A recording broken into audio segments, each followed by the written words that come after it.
Bonjour, bonsoir, bon après-midi. En tout cas, que du bon dans votre direction, où que vous soyez. Vous le savez, c'est le plaidoyer de la publicité que nous avons choisi de dérouler. Et pour cela, nous avons entrepris de vous fournir 30 raisons de recourir à la publicité. Avant de poursuivre, permettez-nous d'adresser nos sincères remerciements à toutes celles et tous ceux qui nous donnent de la force sur nos vidéos. Vos commentaires et vos réactions nous encouragent et nous permettent de garder le cap. Parlant de cap, nous sommes déjà rendus à 11 vidéos que vous pouvez voir et revoir dans notre catalogue. Et on garde le cap avec ce 12e numéro du Digital.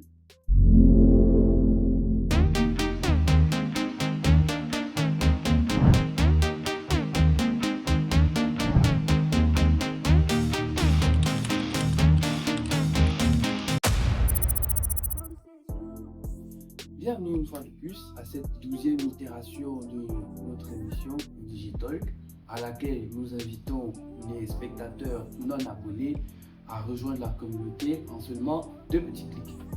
Le premier pour s'abonner et le deuxième pour activer la cloche de notification. Avant de révéler la thématique du jour, petit rappel en image pour se remémorer les indices du quiz de la semaine. Différencier, segmenter et oser. Alors cette semaine, il y avait de la matière, mais pour la thématique du jour, il fallait une réponse qui allait dans le sens de la publicité, élément ou outil de démarcation. S'il y a des revendications, vous pouvez taguer le ou les commentaires en question. Mais avant, revenons à nos mots et tons. Se démarquer grâce à la publicité. Comment? D'ailleurs, de la publicité, tout le monde en fait. Alors en quoi je serai différent? De très bonnes questions auxquelles nous allons nous atteler à répondre. Comment se démarquer grâce à la publicité sans pour autant verser dans la démesure? Alors j'ouvre une parenthèse pour parler de démesure parce qu'à l'heure du buzz marketing, il y a des modèles créatifs qui utilisent des connotations très graphiques pour susciter des réactions auprès du public. Là, on est en plein dans les short advertisement qui se veut flamboyant, qui se veut provoquant, limite même choquant, mais rarement à dessein d'être indécent. Si dessein il y a, c'est celui de se faire remarquer, on pourra emprunter au thème de se démarquer. Une grosse parenthèse de laquelle on sort, mais qui nous permet de planter le décor.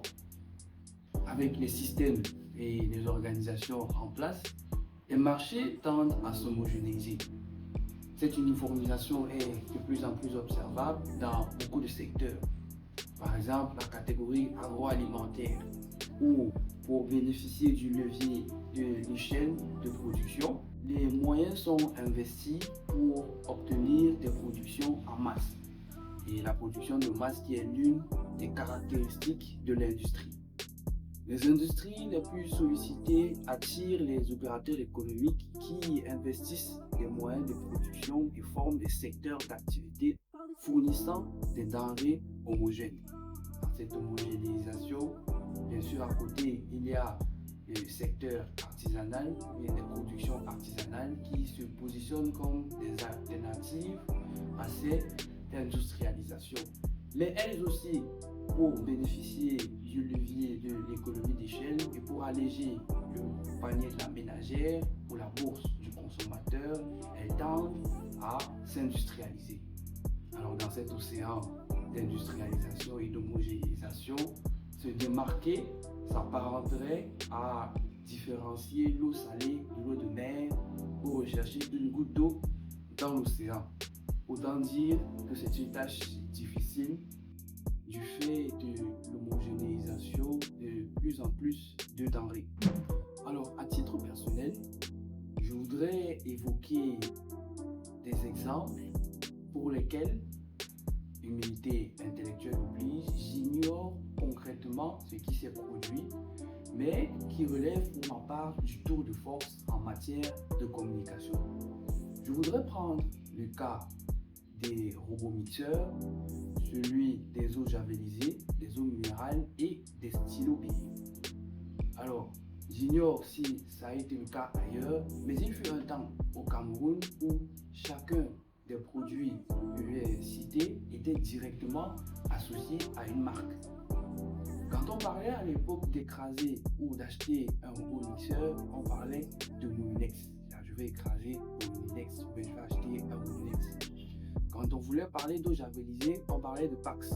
Genre, Magida, donne-moi un Pax, donne-moi du Pax. Quand on voulait parler d'eau minéralisée, on parlait de Tanguy. Et ça, peu importe la marque, pour peu qu'elle était scellée, c'était du Tanguy qu'on vous demandait. Et je ne vous parle même pas des personnes qui refusaient de boire des eaux d'autres marques, pensant qu'il ne s'agissait pas vraiment d'eau minéralisée. Et le chef bandit, le stylo BI, qui était directement associé à la marque Bic. Là encore, peu importe la marque, que ce soit Tefa, Schneider, pour peu qu'il en sortait de l'encre, c'était un Bic bleu, un Bic rouge, un Bic noir ou un Bic vert. Je réitère que j'ignore véritablement ce qui fut la genèse de cette démarcation, mais le moins qu'on puisse dire, c'est que ces marques ont démarqué les autres marques. Elles ont littéralement rebrandé la concurrence. Ceci dit, et là je parle de nouveau au nom de la production, lorsque je dis que nous avons notre petite idée de comment ceci s'est opéré. Mais regardons d'abord un extrait et on se retrouve tout juste après. Pour définir le branding, commençons d'abord par définir ce que c'est que la marque. Martin Neumayer dit que la marque est le ressenti d'une personne vis-à-vis d'un produit, d'un service ou d'une entreprise. C'est un ressenti qui arrive après une expérience. Et j'ai beaucoup aimé la définition de David Kincaid dans The Brand Driven CEO, où il dit que la marque est la valeur d'une promesse constamment tenue, sachant que le rôle d'une entreprise est de délivrer une valeur unique sur le marché. Tu vois, ça commence à connecter, tu vois. Donc maintenant qu'on sait ça, on peut définir le branding. Le branding est le processus intentionnel de création d'une marque. Donc il est soutenu par le brand marketing, qui est l'ensemble des actions mises en œuvre pour installer la marque dans l'esprit et les cœurs des consommateurs. Alors, pour se démarquer, que cela soit dit, il faut un branding fort. D'accord? J'aimerais, pour étayer cela, prendre le cas d'un exemple que nous avons déjà évoqué et qui est davantage dans l'air du temps, celui d'Apple, d'accord, qui connaît un véritable succès planétaire grâce à ses produits. Affirmation avec laquelle les prosumers ne seront pas d'accord lorsqu'ils font une comparaison objective des fonctionnalités de cette marque avec celles des autres marques dans cette catégorie. Mais grâce à la puissance de son branding, un branding basé sur l'innovation, sur la performance, sur l'expérience, eh bien, les produits de la marque continuent de s'arracher dans les rayons et dans les plateformes de distribution. Et tous les aspects de la marque viennent corroborer ce branding, depuis l'aspect des Apple Store à travers le monde, aux accessoires vendus en complément des produits, ou même d'ailleurs, chacun prêche pour sa chapelle, aux publicités qui sont visibles sur les canaux de diffusion. Alors oui, tout le monde fait de la publicité, on peut en faire, mais pour se démarquer durablement, il faut une vision, il faut une identité, il faut un branding fort, cohérent et surtout constant pour parvenir en toutes circonstances à faire la différence. Quelque chose me dit que cette vidéo portera bien son nom et vous induira ou vous incitera à vous démarquer.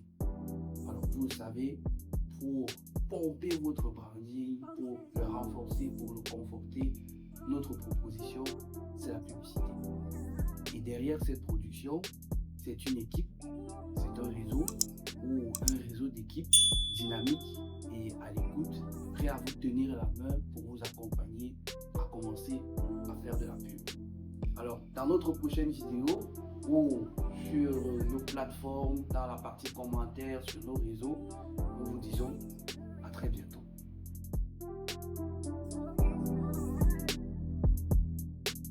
All this is you.